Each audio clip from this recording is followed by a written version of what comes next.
What's up, you guys? It's Matt here. So, something really, really important just passed, and I feel as though we need a lot more discussion on what could be, what could come out of this, as well as just trying to push forward to get, I guess, other exchanges and other platforms to really implement the same thing.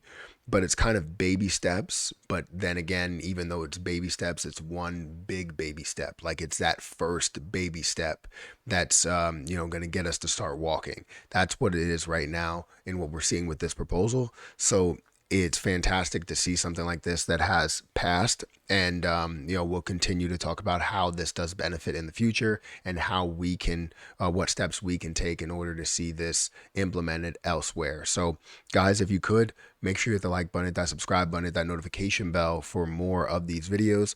Also, if you want to check out some of my links in the description or in the cards, I have my credit card YouTube channel in the cards if you want to check that out and be a part of it over there. It does help out. I really do like talking about credit cards and bonuses and all that stuff there. So feel free to go ahead and check it out, subscribe. I think we're at like 200 plus subscribers now. So we're definitely moving as the weeks go on. But we're here to talk about something that is kind of game changing for Terra Luna Classic as a whole. The classic chain, the repeg, restoring Terra Luna Classic back to the price that it was before, right? Different supplies and all that stuff, right?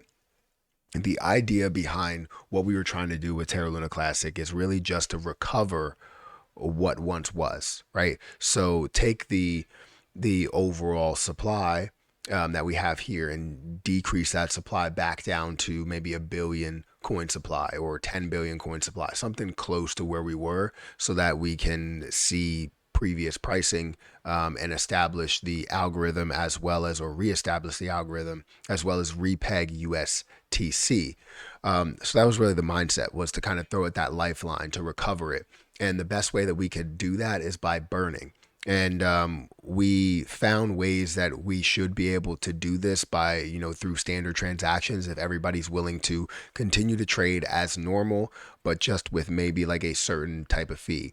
1.2% was the way, and then we decreased that down to like 0.2, and then it went up to 0.5, and now we're sitting at that level currently, and we're hoping that we could see more and more burns. The problem that we have with these burns is not that it's happening, is the fact that it's not happening on exchanges. So we have one place, which are on-chain burns, and then we have on or off-chain transactions that we are not seeing anything happen to, and that's really the issue, right? We need to see more that's happening on that side of things, and once we could see that, then we could see things flourish. So where's Terra Luna Classic right now? It's currently at a level of 0.00005605.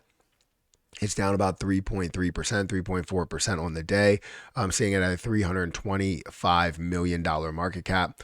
Volume has increased a little bit. It's up 79% on the day, up to a 11.18 million dollars in volume during this last 24 hours, which is really, really good.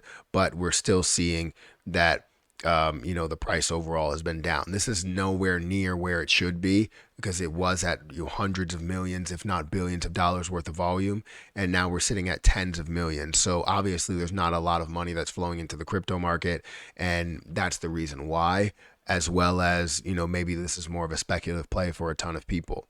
But like I said, the idea behind this was really to decrease the supply and find the future price, right? Long-term success, get it back to where it once was, and kind of have it happen over a number of years.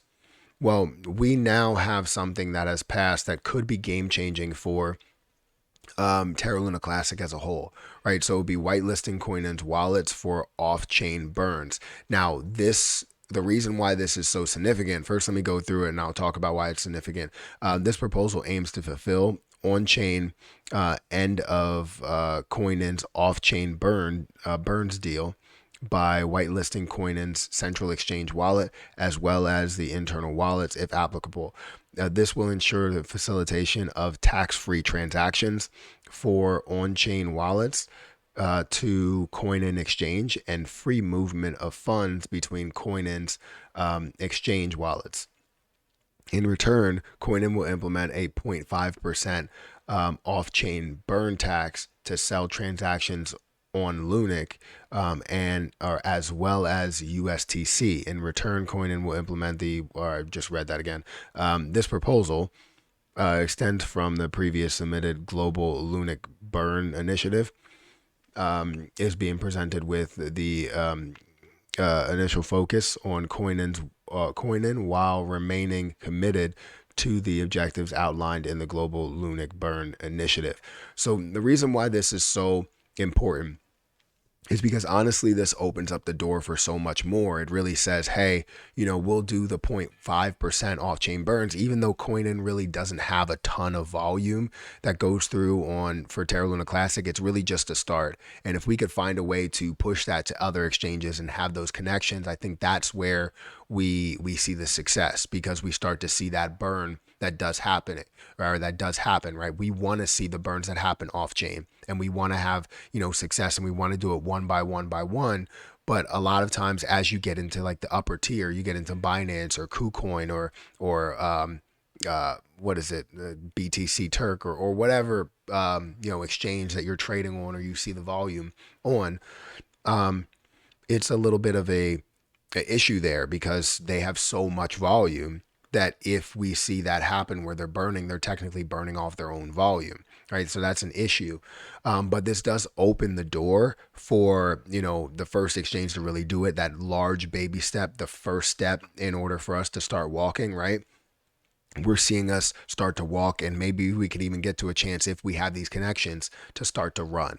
Right. So this is really, really significant. And I'm glad to see that this has passed, and not only just has passed, it passed with 99.3% of the vote, literally looking at, 513 billion coins that's a part of this. So it passed the threshold, well past the threshold, and not only passed the threshold with like yes and abstain, like it is clearly yes. People want to see this type of thing that happens, or it can happen. So it's really, really important that we do this. It's really important that we continue to fight for this. Now, what I suggest is that we can see, more connections that are created, and more, whitelisting that's happening. I don't know how much of a downstream effect that will end up having, when it comes to fees, because you do have the fees regardless, but the fees are kind of minuscule per transaction. So it really, I'm not saying it doesn't matter, but that can be made up, right? So that's always a good thing. But I want to see a lot more burns. I'm sure you want to see a lot more burns, and these are the steps that we need to take in order to do that. And seeing the support from the community is what I really wanted to see. I understand how people are separate. A lot of people don't agree that we should do this or we should do that, right? And the fact that we have 99% support really brings us back to when we first got that 1.2% tax, and 99% of people supported it. But now it's kind of shut down to where a lot of people maybe don't support 1.2%. But you know what they do support? Burns in general, right? If the exchanges came out and said, I'm going to burn 1.2%, they would be behind it. So the point is, we need to find a way to continue this success onto, MEXC, onto Binance, onto KuCoin, onto wherever else, could be cracking. It doesn't matter. So let me know your opinion on this, and where you think this stands in the form of importance, as well as what steps you believe we can take going forward to see this, fully implemented pretty much everywhere, right? Guys, make sure you hit that like button, hit that subscribe button, hit that notification bell for more videos like this one. Also, make sure you check out some of the link down below, some of the links with an S down below, as well as checking out my credit card YouTube channel. But I'm going to get out of here, and I'll catch you guys in the next one. See ya.